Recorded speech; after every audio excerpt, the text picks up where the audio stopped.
परमहंसास्वादितचरणकमलचिन्मकरन्दाया भक्तजनमानसनिवासाय श्रीरामचन्द्राय यत्र यत्र रघुनाथकीर्तनं तत्र तत्र कृतमस्तकाञ्जलिं बाष्पवारि परिपूर्णलोचनं मारुतिं नमत राक्षसान्तकम् सीतानाथसमारम्भां रामानन्दार्यमध्यमाम् अस्मदाचार्यपर्यन्तां वन्दे गुरुपरम्परां वन्दे गुरुपरम्परां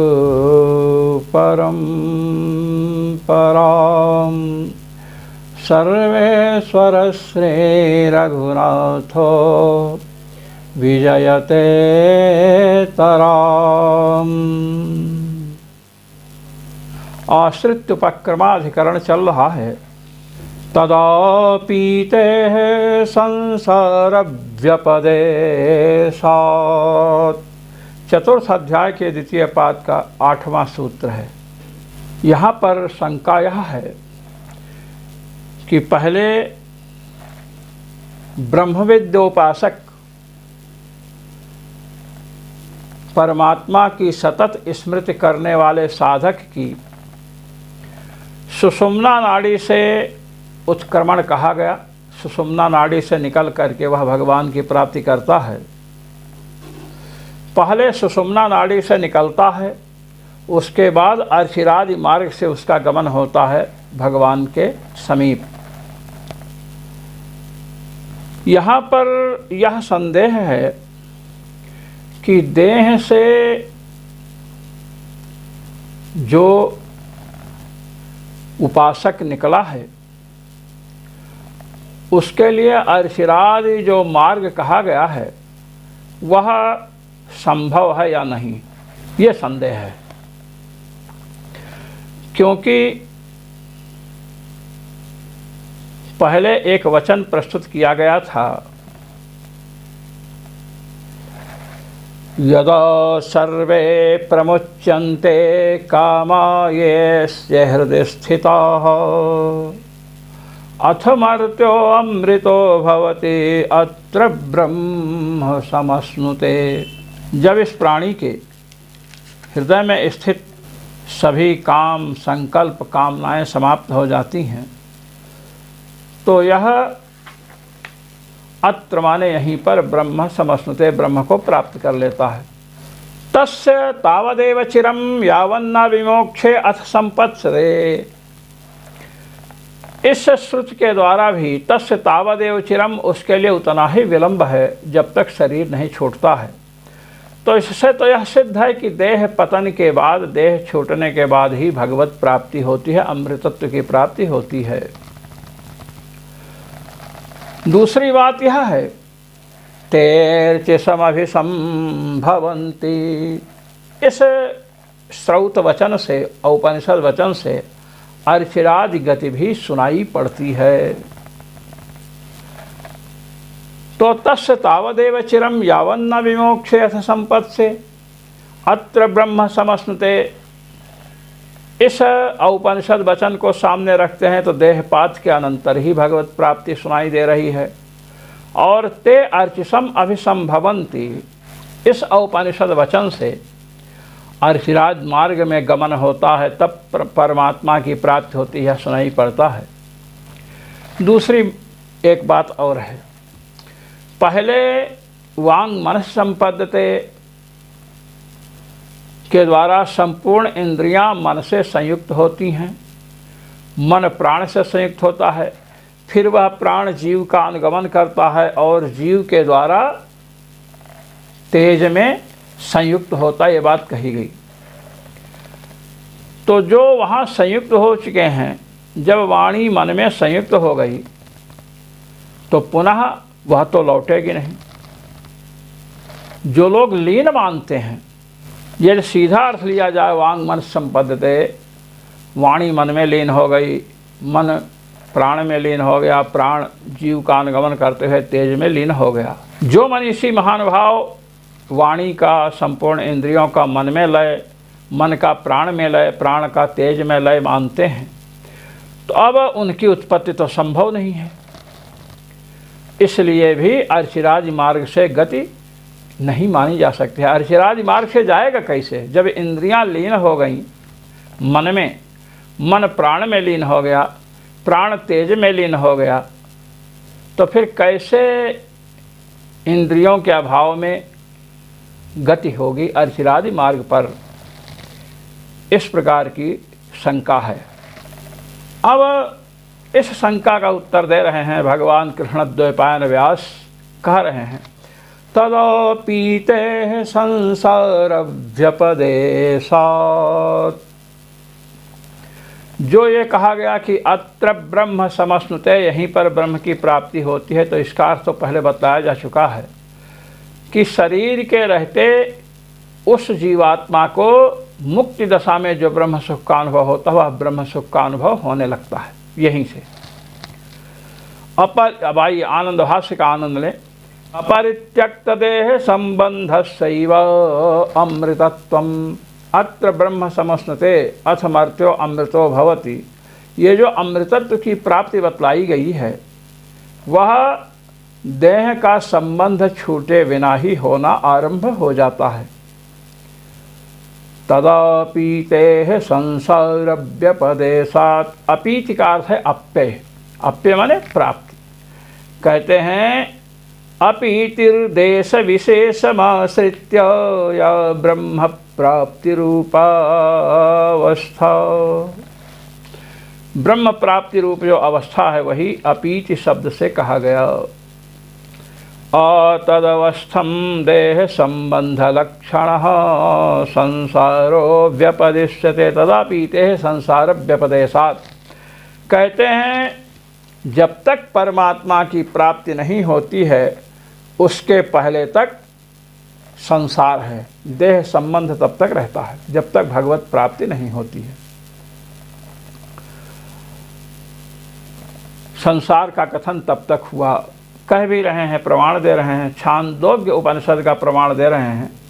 6ठे अध्याय के 14 खंड का द्वितीय वाक्य है तस्य तावदेव चिरं यावन्ना विमोक्षे अथ संपत्से। कहते हैं तब तक ही विलंब है जब तक शरीर नहीं छूटता है, और जब शरीर छूटा तो परमात्मा की प्राप्ति हुई। और भी देखिए धूत्वा शरीरमकृतं कृतात्मा ब्रह्मलोकमभिसंभवामि। ये छांदोग्य उपनिषद है 8वें अध्याय के 16वें खंड का प्रथम वाक्य है। धूत्वा शरीरम अकृतं कृतात्मा ब्रह्मलोकम अभिसंभवामि। धूत्वा शरीरम शरीरम त्यक्त्वा ब्रह्मलोकम अभिसंभवामि। ब्रह्मलोक को प्राप्त करूं। तो भगवत लोक की प्राप्ति के पहले तक शरीर रहता है, ये बात बतलाई गई। अब ये भगवत प्राप्ति जब तक नहीं होती है तब तक शरीर का संबंध रहता है। उसके पहले अर्थात जब तक शरीर है तब तक कहा गया ना अथ मर्त्यो अमृतो भवति यदा सर्वे प्रमुच्यन्ते कामा येस्य हृदि स्थिताः तदा मर्त्यो अमृतो भवति अत्र ब्रह्म समश्नुते। जब इसके हृदय में रहने वाली संपूर्ण कामनाएं छूट जाती हैं, अथ मर्त्यो अमृतो भवति, तब यह अमृतत्व को प्राप्त करता है। तो यह अमृतत्व शरीर का संबंध है तभी प्राप्त हो जाता है। कुछ आचार्य कहते हैं कि अमृतत्व प्राप्त हो जाता है अर्थात अब शरीर छूटेगा, अर्चिराज मार्ग से जाएगा, अमृतत्व प्राप्ति कुछ ही क्षण में होने वाली है, इसलिए आसन्न अमृतत्व प्रबोधक वचन है। अमृतत्व अब प्राप्त होने, जिसे वर्तमान सामीप्य वर्तमानमदवा। अष्टाध्याय के तृतीय अध्याय के तृतीय पाद का 131वां सूत्र है। इसके द्वारा वर्तमान के समीप भूत अथवा भविष्यत हो तो उसमें प्रत्यय होते हैं। जैसे किसी ने पूछा कदा आगतोसी, कब आए, तो कह दिया अयम आगच्छामि, अयम आगमम। अब वर्तमान के समय भूतकाल का प्रयोग कर दिया, अयम आगच्छामि होना चाहे अयम आगमम। कदा गमिष्यसि, पूछा कब जाओगे, तो कह दिया एष गच्छामि, जा रहा हूँ। गमिष्यामि व अथवा जाऊँगा। ये इसी प्रकार शीघ्र भविष्यत्कालिक ब्रह्म प्राप्ति होने वाली है, इसलिए कह दिया अर्थमर्त्यो अमृतो भवति अत्र ब्रह्म समश्नुते इत्यादि। और ब्रह्म का अनुभव जीवित दशा में होने लगता है इस प्रकार। इसलिए भगवत प्राप्ति जब तक नहीं होती है तब तक संसार है। तदा पीते संसार व्यपदेशात्, तदा पीते अर्थात ब्रह्म की जो अपीति माने प्राप्ति है, वह जब तक नहीं हुई है तब तक संसार का संबंध है, और जब तक संसार का संबंध है तब तक गमनागमन होगा। जो लोग कहते हैं कि इंद्रियां लीन हो गई मन में, मन प्राण में, प्राण तेज में लीन हो गया, जीव का अनुगमन करते हो, लीन की बात नहीं, वहाँ संयुक्त की बात है। ते बतलाए इत्यादि श्रुतिभिः इति, तो भगवत प्राप्ति के पहले तक संसार है। अब इस बात को पुनः सूत्रांतर से सिद्ध करते हैं। सूक्ष्मं प्रमाणतश्च तथोपलब्धेः, चतुर्थ अध्याय के द्वितीय पाद का 9वां सूत्र है, 9वां सूत्र है। शरीर से उत्क्रमण होने के बाद विद्वान हो, विद्वान का सुषुम्ना नाड़ी से गमन हुआ, तो शरीर से उत्क्रमण उत्क्रांति होने के पश्चात भी सूक्ष्म शरीर साथ ही साथ रहता है। ब्रह्मविदोपि क्रममुक्तौ सूक्ष्म शरीर संबंधो अस्तेव, कहते हैं विद्वान जो है, जो भगवान का उपासक है, ब्रह्मविद्योपासक है, अर्चिरादि मार्ग से जाता है तो सूक्ष्म शरीर का संबंध वहाँ रहता ही रहता है। कथम अवगम्यते, कैसे पता चला कि सूक्ष्म शरीर का संबंध रहता? कहते सुनो, प्रमाणतस्तथोपलब्धे है। भगवान कृष्णद्वैपायन व्यास कह रहे हैं कि प्रमाण है कि सूक्ष्म शरीर का अनुवर्तन हो रहा है, सूक्ष्म शरीर के साथ जीव जा रहा है, इसमें प्रमाण है। अर्चिरादि मार्गेण गमने, जब अर्चिरादि मार्ग से जीव चलता है भगवत लोक की ओर, तो चंद्रमा के साथ उसका संवाद है। तम प्रतिब्रूयात् इति चंद्रमस संवाद श्रवणात्,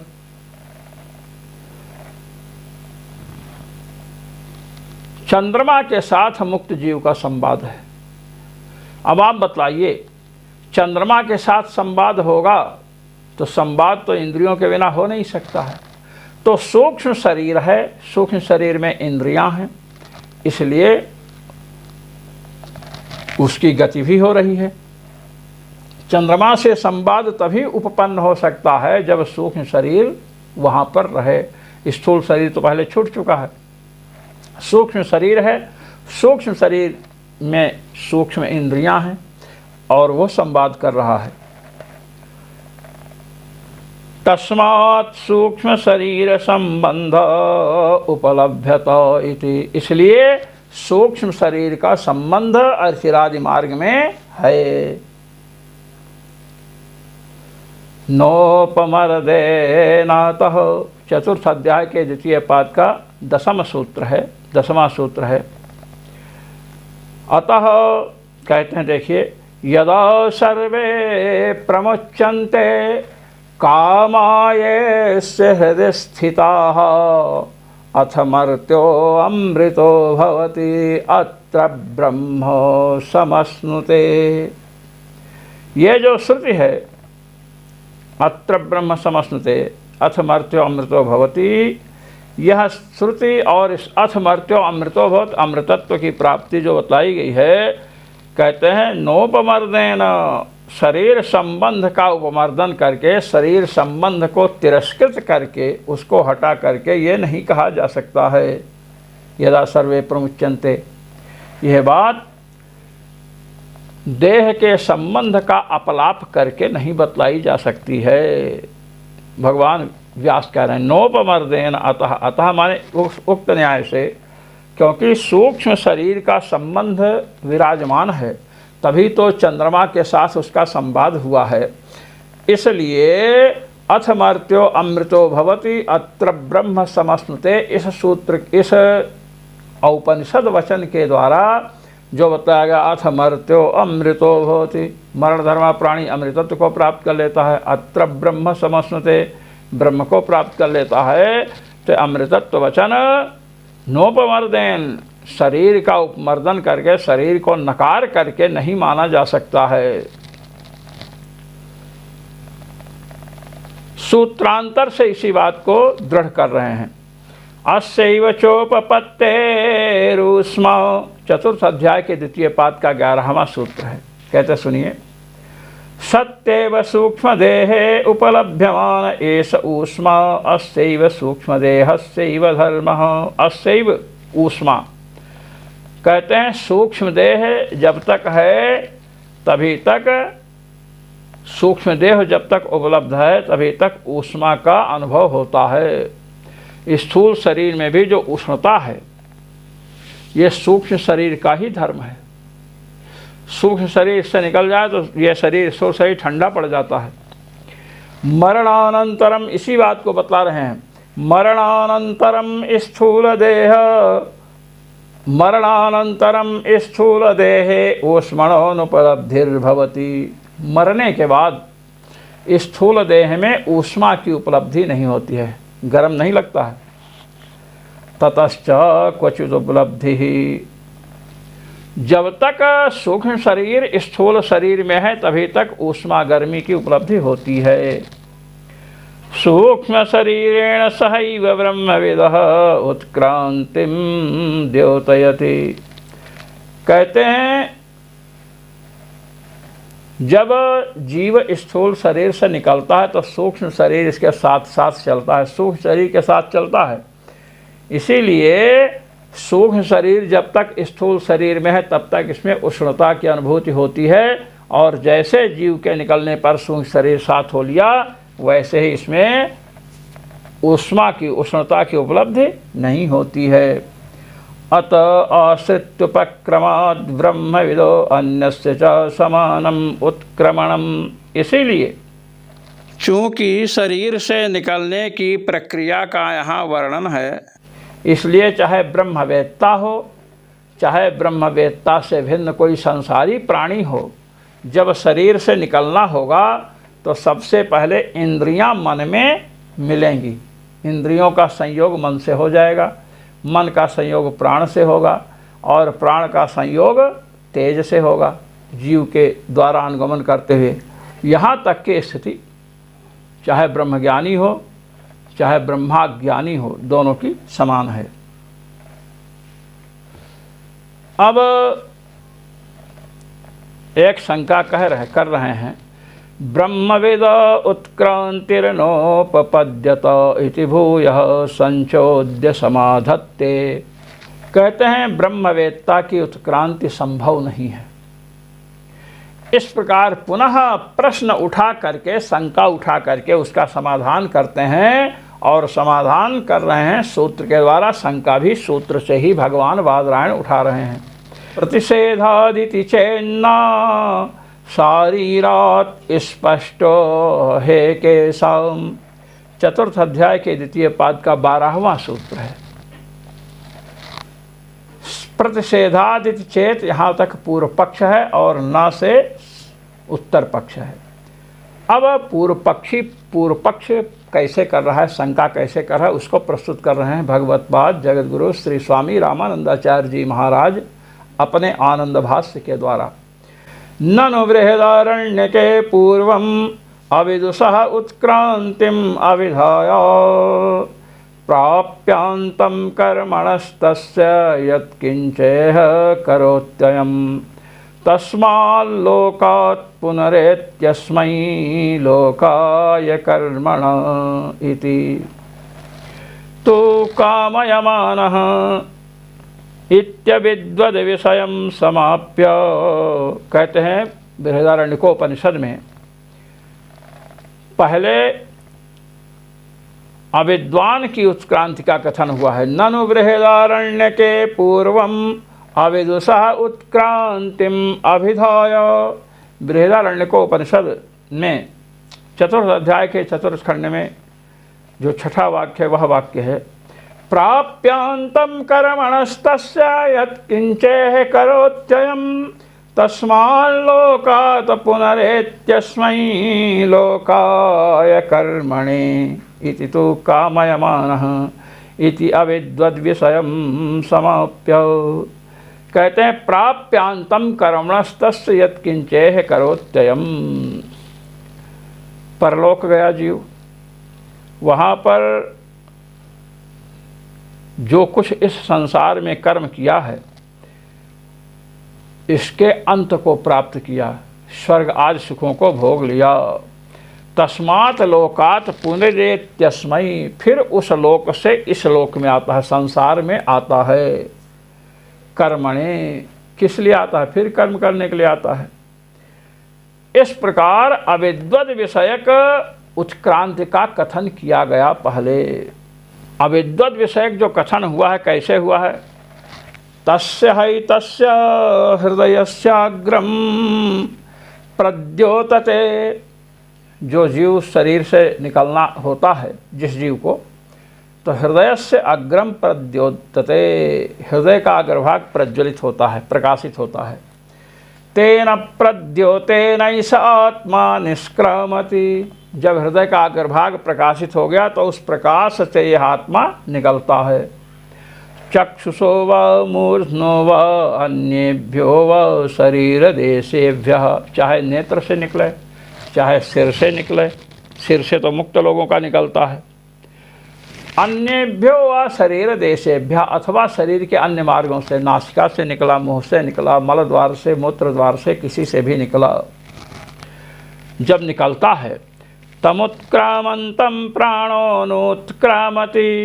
जब जीव उत्क्रमण करता है तो उसके पीछे पीछे प्राण चलता है। प्राणमनुत्क्रामंतं सर्वे प्राणा अनुत्क्रामन्ति। जब जीव के पीछे प्राण चला तो प्राण के उत्क्रमण करने पर सर्वे प्राणाः, जितनी इंद्रियां, यहाँ इंद्रियों को प्राण शब्द से कहा गया, जितनी इंद्रियां हैं वे सब प्राण का अनुगमन करती हैं। इस प्रकार इन वाक्यों से जो अविद्वान हैं, जो भगवद उपासक नहीं हैं, ब्रह्म विद्योपासक नहीं हैं, उनके उत्क्रांति का प्रकार बतलाया गया कि वे शरीर से इस प्रकार निकलते हैं। अब इसके बाद ब्रह्मविद का, ब्रह्मोपासक का, भगवद उपासक का बतला रहे हैं। क्या? अथा कामयमानो यो कामो निष्काम आप्त कामो न तस्य प्राणा उत्क्रामन्ति। इसके बाद बताया गया कि जो अकाम हैं, निष्काम हैं, आप्त काम हैं, न तस्य प्राणा उत्क्रामन्त, उनके प्राण उत्क्रमण नहीं करते हैं। ब्रह्मैव सन् ब्रह्माप्येति, ब्रह्म हो करके ही ब्रह्म को प्राप्त कर लेते हैं, ये बताया गया। बृहदारण्यक के चतुर्थ अध्याय के चतुर्थ खंड का छठा वाक्य है, इत्यनया ब्रह्मविद उत्क्रांते प्रतिषेधात्। कहते हैं यहाँ पर ब्रह्मवेत्ता के उत्क्रांति का प्रतिषेध किया गया है। मातस्य प्राणा उत्क्रामन्त, उसके प्राण नहीं निकलते हैं। अविद्वान को लेकर के, जो ब्रह्म विद्योपासक ने, उसको लेकर के बताया गया कि हृदय का अग्रभाग प्रकाशित होता है, फिर आँख से, चाहे कान से, चाहे नासिका से, चाहे मल द्वार, मूत्र द्वार से, जो मल द्वार या मूत्र द्वार से निकलते हैं वो अधम लोकों को जाते हैं। जो चक्षुरेंद्रिय से निकले या कान से निकले वे ऊर्ध्वलोक को जाते हैं, और नासिका से निकलने वाले उससे निम्न लोक को जाते हैं, मुख से निकलने वाले और निम्न लोक को जाते हैं। इस प्रकार अविद्वत विषयक उत्क्रांति का निरूपण किया गया। जो ब्रह्म विद्या के उपासक नहीं हैं, भगवान की सतत स्मृति करने वाले जो लोग नहीं हैं, उनका उत्क्रमण जो है हृदय का अग्रभाग प्रकाशित होगा, फिर उसके शतम चयिका हृदय सेनाड्य 101 नाड़ियाँ हैं, तो सुषुम्ना तो सिर में आती है, ये ब्रह्मवेत्ताओं का गमन इससे होता है। और जो अन्य नाड़ियाँ हैं, कोई आँख में आई, कोई नाक में आई, कोई मुंह में आई, कोई मल द्वार, कोई मूत्र द्वार में गई, तो उससे भी निकलते हैं लोग, ये बता रहे हैं। कहते हैं कि ना तस्य प्राणा उत्क्रामंती, जो भगवत उपासक नहीं उनके लिए तो बतला गया, क्या बतलाया गया था? भगवत उपासक जो नहीं हैं उनके लिए बतलाया गया था कि जब उनका प्राण जब वो जीव शरीर से निकलता है तो तमुत्क्रामंतम प्राणो अनुत्क्रामति, उन लोगों का, उन जीवों का उत्क्रमण होने पर प्राण उनके पीछे पीछे चलते हैं। प्राणमनुत्क्रामंतम सर्वे प्राणानुत्क्रामंति, और जब प्राण जीव का अनुगमन करते हैं तो प्राणों का अनुगमन इंद्रियां करती हैं। ये अविद्वत विषय का कथन है। विद्वत विषय कथन तो ये बतलाया गया, ना तस्य प्राणा उत्क्रामंती, तो कह रहे हैं बस ब्रह्मविद के उत्क्रांति का प्रच्छेद किया गया। आप्त कामो न तस्य प्राणा उत्क्रामंती, जो आप्त काम है, निष्काम है, कोई भी कामना जिसके हृदय में नहीं है, कोई भी कामना जिसके हृदय में नहीं हो, क्या होता है? ना तस्य प्राणा उत्क्रामंती, उसके प्राण उत्क्रमण नहीं करते हैं। तो उसके प्राण उत्क्रमण नहीं करेंगे तो इंद्रियां भी उत्क्रमण नहीं करेंगी। इसलिए ब्रह्मविद की उत्क्रांति का यहाँ निषेध है। भाई जीव जब निकला, जो संसारी प्राणी है उनका जीव जब निकला तो उसके पीछे प्राण चले और प्राण के पीछे इंद्रियां चलीं। अब यहाँ ब्रह्मोपासक जो है उसके लिए कहा जा रहा है ना तस्य प्राणा उत्क्रामंत, उसके प्राण उत्क्रमण नहीं करते हैं। जब प्राण नहीं उत्क्रमण करेंगे, प्राण नहीं निकलेंगे तो इंद्रियां भी नहीं निकलेंगी, ये बतला रहे हैं। ब्रह्मविद की उत्क्रांति का निषेध है, अर्थात राजमार्ग से ब्रह्मविद नहीं जाता। ये पूर्व पक्ष है, इतना ध्यान रखिएगा। इति चेत, जब ये पूर्व पक्ष हुआ, कहते हैं न कहे ऐसी बात नहीं है। प्रतिषेधादिति चेत, यहाँ तक पूर्व पक्ष हुआ, न निषेध कर रहे हैं कि ऐसी बात नहीं। क्यों? शारीरात अस्पष्टो हे केशाम, पूरा सूत्र सुन लीजिए। प्रतिषेधादिति चेत न शारीरात स्पष्टो हे केशाम, ना तस्य प्राणा उत्क्रामंत, इससे ब्रह्मविद के प्राणों का उत्क्रमण निषिद्ध है, प्राण का उत्क्रमण नहीं होता है। तो अत्र ब्रह्म समस्तते, यही ब्रह्म को प्राप्त कर लेता है। तब इसका खंडन करें, ना कहे ऐसी बात नहीं है। शारीरात स्पष्टो हे केशाम, शारीरात शरीराध्यक्षात जीवात, शारीर किसे कहेंगे? शरीरे भवः शारीरः, जो शरीर में रहता है। शारीरात माने शरीराध्यक्षात जीवात, शरीर का स्वामी जो जीव है। प्राणानाम उत्क्रांति अत्र प्रतिषिध्यते, जीव के प्राण की उत्क्रांति का यहाँ निषेध है। न तो शरीरात, शरीर से प्राण नहीं निकलते हैं, इसका निषेध है। शरीर से प्राण नहीं निकलते हैं ऐसा निषेध नहीं है। कह क्यों? कह पूर्व में क्या कहा गया है उसको मैं सुनाता हूँ। पूर्वत्र अथ कामयमानः यो अकामो निष्काम आप्त काम न तस्य प्राणा उत्क्रामन्ति, ये कहा गया है। तो अकामय मानः निष्कामः, इससे किसका उल्लेख किया गया? ब्रह्मवेत्ता जीव का उल्लेख किया गया। इति ब्रह्मविदो जीवस्यैव श्रुतिः, ये ब्रह्मविद जीव को ही, ना तस्य, तत्शब्द से किसका निर्देश होगा? त्यदादि नाम बुद्धि विषयत्वोपलक्षित तत्त धर्मावच्छिन्ने शक्ति ही। जो त्यदादि हैं, त्यद तद इदम अदस एक द्वि युष्मद अस्मद, ये सब जो शब्द हैं, सर्वाधीन सर्वनामान्य सूत्र जो पढ़े होंगे लोक कौमुदी में, उनको तो कम से कम ये बात ध्यान में आएगी कि त्यदादियों की बुद्धि विषयत्वोपलक्षिन्न तत्त धर्मावच्छिन्न में शक्ति होती है।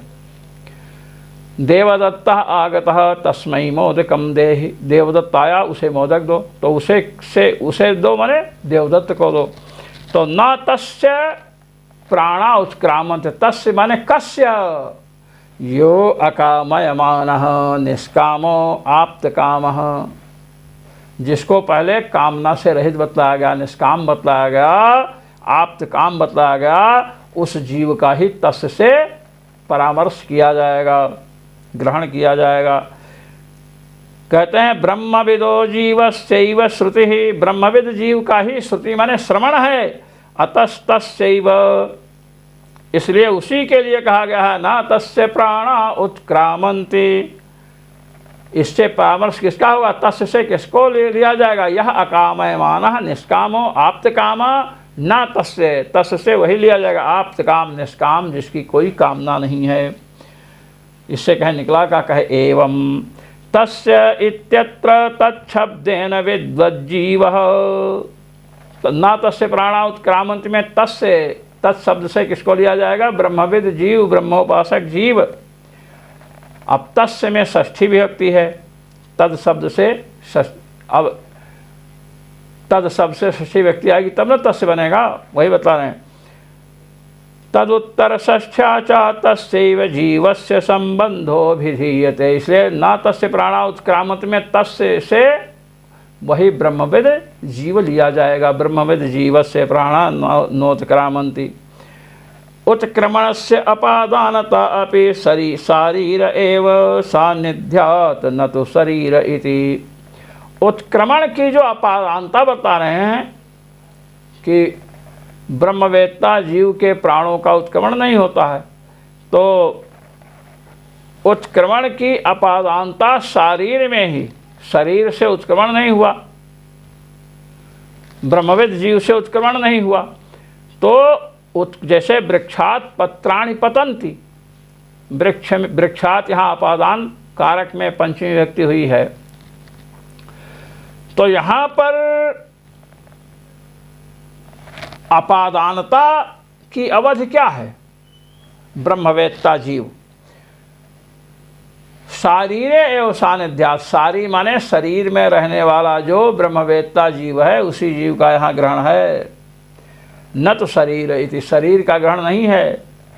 ब्रह्मवेत्ता जीव का प्राण उत्क्रमण नहीं करता, उससे अलग नहीं होता है। संबंध मात्रा विधायिन्याः षष्ठ्याश्च अपादानत्वम् अभिबोध्यते। कहते हैं ना तस्य प्राणा उत्क्रामन्ति, आप यहाँ कह रहे हो कि अपादानता, उत्क्रमण की अपादानता जीव में है, उसका निषेध किया जा रहा है। कहते सुनो, यहाँ तो तस्य में षष्ठी विभक्ति है। कह सुनिए, संबंध मात्र की अभिधायिका षष्ठी विभक्ति होती है। संबंध मात्रा विधायिन्याः षष्ठ्याश्च अपादानत्वम् अभिबोध्यते।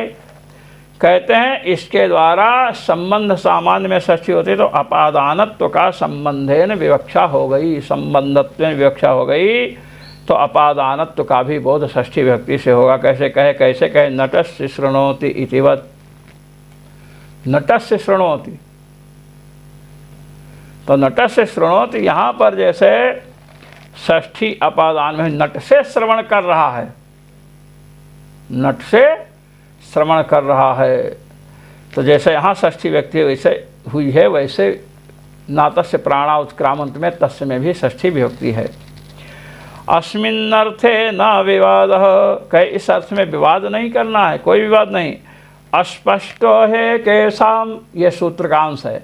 प्रतिषेधादिति चेन्ना शारीरात स्पष्टो है केसाम, कहते स्पष्टो है केसाम, कहे कि सुनिए तस्य का अर्थ हमने षष्ठी संबंध, षष्ठी जो है अपादान अर्थ में षष्ठी ये बात बताई ना एक शाखा में वहाँ पंचमी ही है, साक्षात अपादानाभिधायिका पंचमी है। ले लीजिए, यो कामो निष्काम आप्त कामो न तस्य प्राणा न तस्मात् प्राणा उत्क्रामन्ति।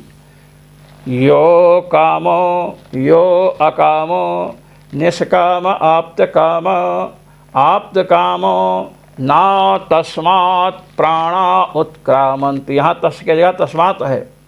बृहदारण्यक चतुर्ध्याय के चतुर्थ खंड का छठा वाक्य है। इति माध्यन्दिनः शरीरमेव अपादानम् आमनन्ति। कह माध्यन्दिन शाखा वाले जो हैं, यहाँ पर ना तस्मात् प्राणा उत्क्रामन्ति, यहाँ पर अपादान में नहीं पाठ कर रहे हैं। शरीर माने ब्रह्मवेत्ता जीव का ही ग्रहण कर रहे हैं। कि इससे निकला क्या? अब इसमें बहुत से लोगों का मन में भ्रम चल रहा है कि न तस्य प्राणा उत्क्रामन् न तस्मात् प्राणा उत्क्रामन्ति। ब्रह्मवेत्ता जीव के प्राण का उत्पन्न नहीं होता है, तो लोग समझ रहे हैं शरीर से नहीं होता है। ये बात गलत है। ब्रह्मवेत्ता जीव न तस्मात् प्राणा उत्क्रामन्ति, ब्रह्मवेत्ता जीव से प्राण का उत्क्रमण नहीं होता है। ब्रह्मवेत्ता जीव से प्राणों का विश्लेष नहीं होता है, वियोग नहीं होता है। जैसे शरीर से प्राण का उत्क्रमण हुआ तो शरीर और प्राण का वियोग हो गया, इस प्रकार ब्रह्मवेत्ता जीव का और प्राण का वियोग नहीं होता है। ये बात यहाँ बतलाई जा रही है। अयम भावः, उसी को स्पष्ट कर रहे हैं।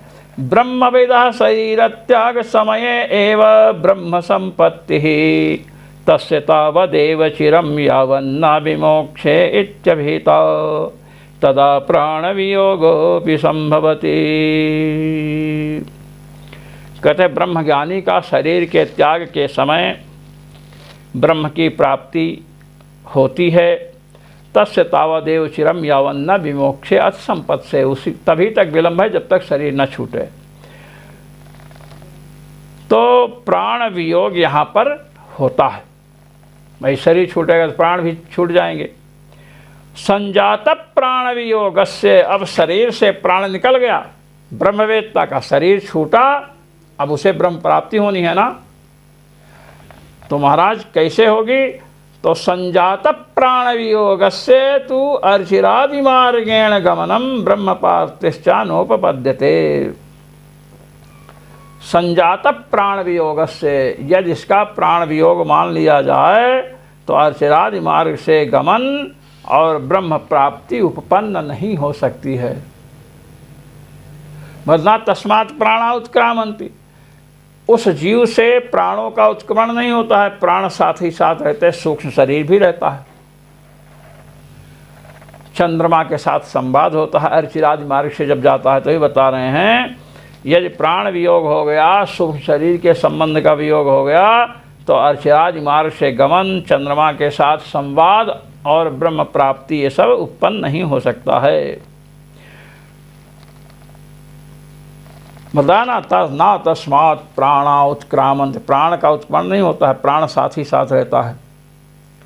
अतो ब्रह्मविदो ब्रह्म प्राप्तेः प्राज्ञ प्राणानाम उत्क्रांतिः। इसलिए ब्रह्मवेत्ता जो है उसे ब्रह्म प्राप्ति के पहले प्राणों का उत्क्रमण नहीं होता है, प्राणों का वियोग नहीं होता है। इसकी एक वाक्यता कीजिए पूर्व के सूत्रों से, तदापि तेह संसार व्यपदेशात्, जब तक परमात्मा की प्राप्ति नहीं है तब तक संसार है। जीव भगवान की उपासना कर रहा है, भगवान का सतत चिंतन कर रहा है। अब हृदय जब शरीर छूटने का समय आया तो हृदय का अग्रभाग प्रकाशित हुआ और उस प्रकाश के माध्यम से उपासक सुषुम्ना नाड़ी के द्वारा यहाँ ब्रह्मरंध्र में आया, यहाँ से निकलता है, अर्चिरादि मार्ग से गमन होता है, चंद्रमा इत्यादि के साथ संवाद होता है। सूक्ष्म शरीर वहाँ है, क्योंकि सूक्ष्म शरीर के बिना संवाद हो नहीं सकता, वाग इंद्रिय के बिना संवाद नहीं हो सकता है, इसलिए ये सब वहाँ रहते हैं। और जब भगवत प्राप्ति होती है, जब विरजा नदी के समीप पहुँचता है, उसमें स्नान करता है, तो वहाँ सूक्ष्म शरीर छूट जाता है, उसके बाद भगवान की प्राप्ति हो जाती है। यही बता रहे हैं। अतो ब्रह्मविदो ब्रह्म प्राप्तेः प्राज्ञ प्राणानाम उत्क्रांतिः इसलिए ब्रह्मवेत्ता जो है ब्रह्म प्राप्ति के पहले उसके प्राणों का उत्क्रमण नहीं होता है। प्रपंचितम चैतन्मादि सूत्रे अतोत्र संक्षेपः, कहते जन्माद्यतः इस सूत्र में इसका मैंने व्याख्यान कर दिया, इसलिए यहाँ पर संक्षेप में वर्णन किया। स्मर्यते च, चतुर्थ अध्याय के द्वितीय पाद का 13वां सूत्र है। कह रहे हैं जो भगवत उपासक हैं, भगवान के सतत चिंतक हैं, भगवान की तैलधारावद अविच्छिन्न स्मृति जिनको हो रही है, उनका गमन सुषुम्ना नाड़ी से होता है। इसको उपनिषदों में कहा गया है। ऊर्ध्व में कह, ये स्मृति मैंने स्मृति में कहा गया है। क्या? ऊर्ध्व में कह स्थितस्तेषां यो भित्वा सूर्यमंडलम ब्रह्मलोकमतिक्रम्य तेन याति परं गतिम। याज्ञवल्क्य की स्मृति है। और देखिए, ऊर्ध्व में कहा स्थितः तेषां, जो मार्ग से गमन करने की बात कही गई है उसमें एकः ऊर्ध्वम, एक मार्ग ऊपर है जिससे प्राणी निकलता है, भगवत उपासक निकलता है। भित्वा सूर्यमंडलम, सूर्यमंडल का भेदन करता है। ब्रह्मलोकम अतिक्रम्य, ब्रह्मा जी के लोक का अतिक्रमण करके तेन याति परां गतिम, फिर परम गति को प्राप्त करता है, भगवत लोक को प्राप्त करता है। इति ब्रह्मविदो मूर्धन्यनाड्योतक, इति ब्रह्मविदो मूर्धन्यनाड्योत्क्रमणम स्मर्यते। इस प्रकार याज्ञवल्क्य आदि महर्षियों ने ब्रह्मवेत्ता का मूर्धन्य नाड़ी अर्थात सुषुम्ना नाड़ी से ऊर्ध्वगमन का स्मरण किया है, इसलिए उसका ऊर्ध्वगमन होता है।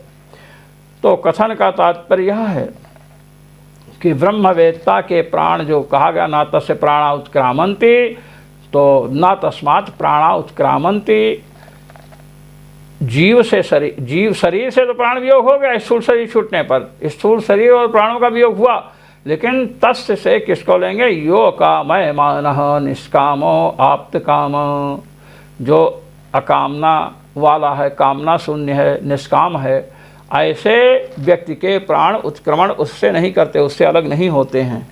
सूक्ष्म शरीर साथ में बना रहता है, इसीलिए चंद्रमा के समीप जब पहुंचता है तो चंद्रमा के साथ उसका संवाद होता है। यह सूक्ष्म शरीर ना हो, इंद्रियां ना हो तो संवाद कैसे होगा? फिर उसके बाद वह कहाँ जाता है? भगवत लोक अर्चिरादि मार्गों से जाता है।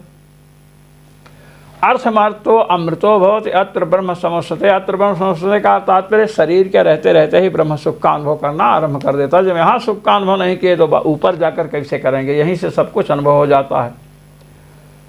जो लोग इस चक्र में पड़े हैं कि अभी तक मन की प्रवृत्ति और इस दूषित प्रवृत्तियों का नाश नहीं हुआ, बाद में नाश हो जाएगा, तो उनकी केवल कल्पना मात्र, यहीं से सब अनुभव होना शुरू हो जाता है। इत्याश्रित्युपक्रमाधिकरणम। आज सर्वेश्वर श्री रघुनाथ जी महाराज की कृपा से आश्रित्युपक्रमाधिकरण पूर्ण हुआ। जो मनीषी महानुभाव भगवत्पाद जगतगुरु श्री स्वामी रामानंदाचार्य जी महाराज द्वारा विरचित आनंद भाष्य का श्रवण मनन किंवा निध्यासन करते हैं, उन सभी मनीषी महानुभावों को अनंतानंत ब्रह्मांड नायक रघुनायक सर्वेश्वर श्री रघुनाथ जी का अनंतानंत अनुग्रह और मेरी ओर से सादर सप्रेम जय श्री राम।